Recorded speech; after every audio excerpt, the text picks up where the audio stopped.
CO ने इस तरह की बात कही तो योगी जी ने कहा वो पहलवान आदमी है, स्पोर्ट कोटे से आया है, सही तो कहा उसने।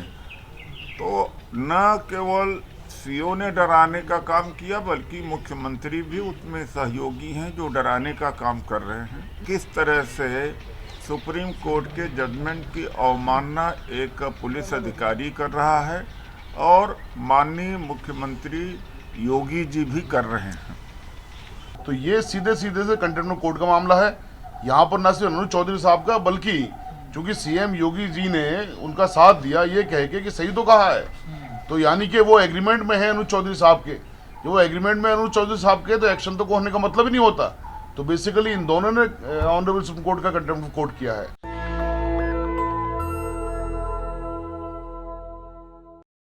या न्यायपालिका पूरी खत्म कर दीजिए, फिर डिक्टेटरशिप पूरी तरीके से हो, जो जुबान से निकले वो कानून बन जाए, वो हो जाए। तो उसी तरफ हमारा देश जा रहा है और उस पर मुख्यमंत्री का समर्थन मिल जाना तो कार्रवाई दोनों के खिलाफ बनती है। दोनों ने कंटेम्प्ट किया है सुप्रीम कोर्ट के आदेश का। तो जब कंटेम्प्ट दोनों ने किया, क्योंकि कार्रवाई हुई नहीं है, तो इसलिए हम लोग कंटेम्प्ट में भी जाने का सोच सकते हैं अगर अनुज चौधरी के खिलाफ में कार्रवाई नहीं होती है। तो वरना इस देश की जनता सुप्रीम कोर्ट के जजमेंट को मानना ही बंद कर देगी। जब सरकार सुप्रीम कोर्ट के जजमेंट को नहीं मान रही है तो सिविल सोसाइटी के लोग क्यों मानेंगे सुप्रीम कोर्ट के जजमेंट को। तो आज का ये बहुत ही संगीन मामला है और कुछ को लगता होगा कि ये तो केवल हिंदू मुसलमान एक अधिकारी ने बोल दिया है, इतना ही भर का ही नहीं है। इसका एक बड़ा व्यापक असर पड़ेगा और वायलेशन ऑफ फंडामेंटल राइट्स होगा। तो इसलिए आज इस प्रेस के माध्यम से हम सूचित कर रहे हैं, वरना देश के अंदर हम धरना प्रदर्शन करेंगे और संसद में सवाल उठाया जाएगा और सुप्रीम कोर्ट भी जाया जा सकता है कि किस तरह से सुप्रीम कोर्ट के जजमेंट की अवमानना एक पुलिस अधिकारी कर रहा है और माननीय मुख्यमंत्री योगी जी भी कर रहे हैं। तो क्या मुसलमानों को डराने की कोशिश की जा रही है संभल में? डराया बहुत गया है और जब उस सीओ ने इस तरह की बात कही तो योगी जी ने कहा वो पहलवान आदमी है, स्पोर्ट कोटे से आया है, सही तो कहा उसने।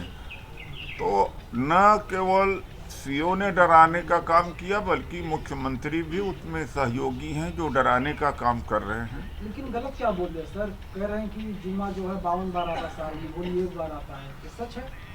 नहीं, वो बात तो ठीक है जो आप कह रहे आता है, लेकिन यह कहना कि आज तक तो ऐसा नहीं रहा कि एक न करे एक करे।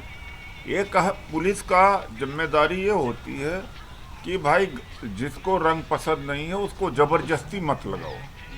ये कहना चाहिए था, पुलिस का स्टैंड ये होना चाहिए था ज़बरदस्ती। ये नहीं कहना चाहिए कि घर के अंदर बंद रहो, निकलो ही ना। यहाँ मामला यहाँ पर है। तो क्या सर अगर मुस्लिम ताजिया निकालेंगे तो हिंदुओं को घर में रहना चाहिए फिर तो? अब इसका मतलब तो यही होता है। तो ये सरकारी विभाग और गवर्नमेंट, इसका ऑफिसर का कोई जब वो ड्यूटी पर है तब उसका कोई धर्म नहीं है। व्यक्तिगत तौर से चाहे वो इस्लाम को माने, हिंदू धर्म को माने या बौद्ध धर्म को माने, अलग बात, लेकिन ड्यूटी पर जो व्यक्ति है वो एक धर्म का पक्ष ले रहा है, वो संविधान के खिलाफ है। सर योगी जी कह रहे थे कि उनके जो शब्द हैं वो किसी को चुभ सकते हैं क्योंकि वो रेसलर रहे हैं, उनकी भाषा शैली ऐसी हो सकती है, लेकिन कुछ गलत नहीं बोला गया है। तो भाषा शैली पर विरोध क्यों? नहीं, भाषा शैली के बारे नहीं कहा, उन्होंने कहा सही तो कहा है। तो क्या मतलब है सही तो कहा है? इसके मतलब कि जो अनुज चौधरी ने कहा वो सही, उनको जस्टिफाई कर रहा है। वो अलग बात है कि वो पहलवान रहा है, वो अलग चीज है। उन्होंने कहा सही तो कहा है। प्रथम संभल जो है संवेदनशील मामला है, वहाँ पर मस्जिद को लेकर विवाद चल रहा है, तो इसलिए आगाह कर रहे थे वो भी। ये आगाह करना हुआ, यानी जहाँ पर विवादित मामला हो वहाँ एक धर्म का साथ लिया जाए, दूसरे धर्म के साथ अन्याय हो, ये तो विवादित नहीं कहा जाता भाई।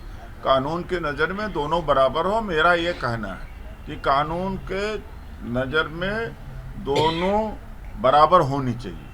साहिब जी, क्या इस पे कुछ कानूनी कार्रवाई हो सकती है? क्या इस पर कानून के आप जानकार हैं, वकील हैं? देखिए, हेट स्पीच है ये, और हेट स्पीच की कैटेगरी में बिल्कुल साफ तौर से आता है, संविधान के खिलाफ है। जो आर्टिकल 25 है, तमाम धर्मों को अपना अपना अधिकार देता है अपने धर्म के मुताबिक जो भी धर्म के प्रिंसिपल हैं उसको पालने का, उसको मानने का, ये उसके खिलाफ है। तो ये ना सिर्फ हेट स्पीच है, संविधान के खिलाफ है, फंडामेंटल राइट के खिलाफ है, और ऑनरेबल सुप्रीम कोर्ट के उस ऑर्डर के जो अभी माननीय डॉक्टर उदित राज साहब ने नाम लिया, बताया पूरा उसके बारे में, ये उसके खिलाफ है। और ऑनरेबल सुप्रीम कोर्ट ने कहा कि अगर कोई भी सरकार हेट स्पीच के दिए जाने पर मुकदमा दर्ज नहीं करेगी सो मोटो, तो कंटेम्प्ट ऑफ कोर्ट होगा उस पर ऑनरेबल सुप्रीम कोर्ट का। तो ये सीधे सीधे से कंटेम्प्ट ऑफ कोर्ट का मामला है। यहाँ पर न सिर्फ अनुज चौधरी साहब का, बल्कि चूंकि सीएम योगी जी ने उनका साथ दिया ये कह के कि सही तो कहा है, तो यानी कि वो एग्रीमेंट में है अनुज चौधरी साहब के। जो वो एग्रीमेंट में अनुज चौधरी साहब के, तो एक्शन तो होने का मतलब ही नहीं होता। तो बेसिकली इन दोनों ने ऑनरेबल सुप्रीम कोर्ट का कंटेम्प्ट ऑफ कोर्ट किया है। नेशनल दस्तक की आपसे गुजारिश है कि अगर इसको बचाना चाहते हैं तो नेशनल दस्तक को सब्सक्राइब करने के लिए रेड कलर के सब्सक्राइब बटन को दबाएं, फिर बेल आइकन की घंटी दबाएं। नेशनल दस्तक को बचाने के लिए बहुत जरूरी है कि हर खबर को शेयर करें, लाइक करें, कमेंट जरूर करें।